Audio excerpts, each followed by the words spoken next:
లేకపోతే జననం లేదు. అమ్మ లేకపోతే గమనం లేదు. అమ్మ లేకపోతే సృష్టిలో జీవమే లేదు. అమ్మ లేకపోతే అసలు ఈ సృష్టి లేదు. అమ్మ అనే మాటలోని ప్రేమని, మాధుర్యాన్ని నింపుకున్న అమృతమూర్తి అమ్మ. అమ్మ ప్రేమ అంత తీయనైంది కనుకే ఆ భగవంతుడు కూడా తనకు అమ్మ కావాలనుకున్నాడు. ఈ లోకాన్ని సృష్టించిన ఆ దేవాది దేవుడే మానవ రూపం ధరించి అమ్మ కడుపునే పుట్టాడంటే అమ్మ గొప్పతనమేంటో తెలుస్తుంది. ఈ సృష్టిని సృష్టించింది బ్రహ్మ అయితే ఆ బ్రహ్మను సృష్టించింది అమ్మే కదా.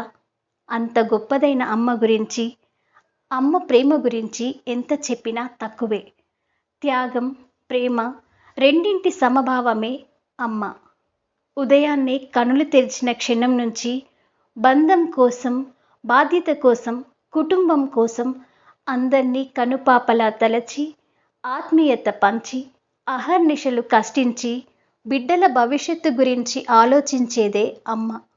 తన బిడ్డకు అమ్మ గోరుముద్దతో పాటు ప్రేమ కూడా కలిపి తినిపిస్తుంది.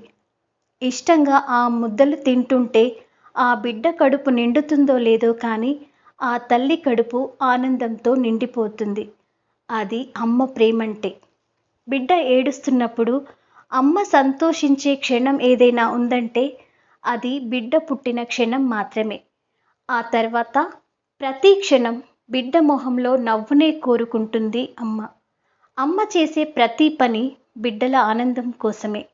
బిడ్డల ఆనందంలో తన ఆనందాన్ని చూసుకుంటుంది తను. కనిపించిన దేవుడైనా కనిపెంచిన అమ్మ తర్వాతే అనేది అక్షర సత్యం. అలాంటి అమ్మ ప్రేమకు గుర్తుగా మాతృదినోత్సవం జరుపుకుంటున్నాం. ప్రపంచంలో 40 కన్నా ఎక్కువ దేశాలు ఈ మాతృదినోత్సవాన్ని ప్రతి ఏడాది మే నెల 2వ ఆదివారం నిర్వహించుకుంటారు. అసలు అంతటి త్యాగమూర్తికి ఒకరోజు సరిపోతుందా? మన భారతదేశంలో తల్లిదండ్రులను దైవ సమానులుగా పూజిస్తాం.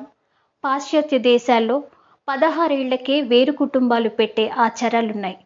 అందుకే అమ్మల దగ్గరికి పిల్లలు వెళ్ళటం కోసం పాశ్చాత్య దేశాల్లో మదర్స్ డే జరుపుకుంటారు. బహుమతులు ఇచ్చి వారితోనే ఆ రోజంతా పిల్లలు గడుపుతారు. మన దేశంలో కూడా ఈ దినోత్సవాన్ని నిర్వహించుకోవడం ఆనవాయితీగా మారింది. కానీ ఒక్కసారి ఆలోచించండి. బిడ్డల కోసం తన జీవితాన్ని త్యాగం చేసిన అమ్మకు ఒకరోజు ఏంటి? ఆమెను ప్రతిరోజు పూజించాలి. శ్వాస ఉన్నంత వరకు తల్లి రుణం తీర్చుకోలేము. భారతదేశ సంస్కృతి చాలా గొప్పది.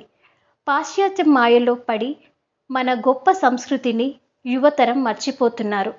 జన్మ ఇచ్చిన తల్లిదండ్రులకి మదర్స్ డే, ఫాదర్స్ డే అంటూ ఒకరోజు సెలబ్రేట్ చేసి మిగతా రోజులు ఓల్డేజ్ హోమ్స్లో వదిలేస్తామా?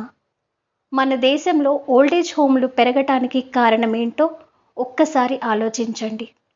కైకేయి మాట కోసం చక్రవర్తి అవ్వాల్సిన శ్రీరాముడు అడవులకు వనవాసానికి వెళ్ళాడు.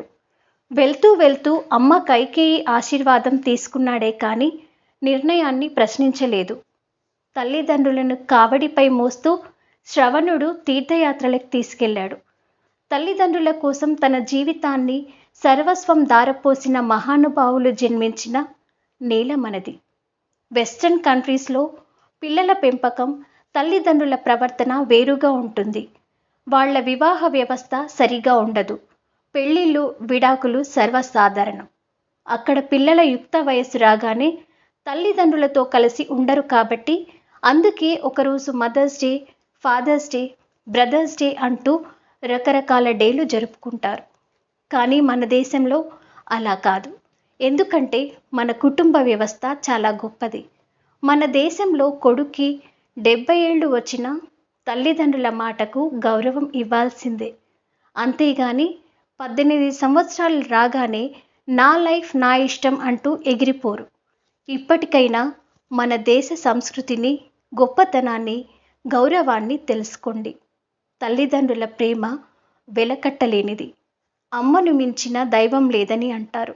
అలాంటి అమ్మకి ఒక్కరోజు సరిపోతుందా? లేక ప్రతి క్షణం పూజించాలా? నిర్ణయం మీకే వదిలేస్తూ అర్థం చేసుకుంటారని ఆశిస్తూ మాతృమూర్తులందరికీ శిరస్సు వంచి పాదాభివందనం చేస్తున్నాను.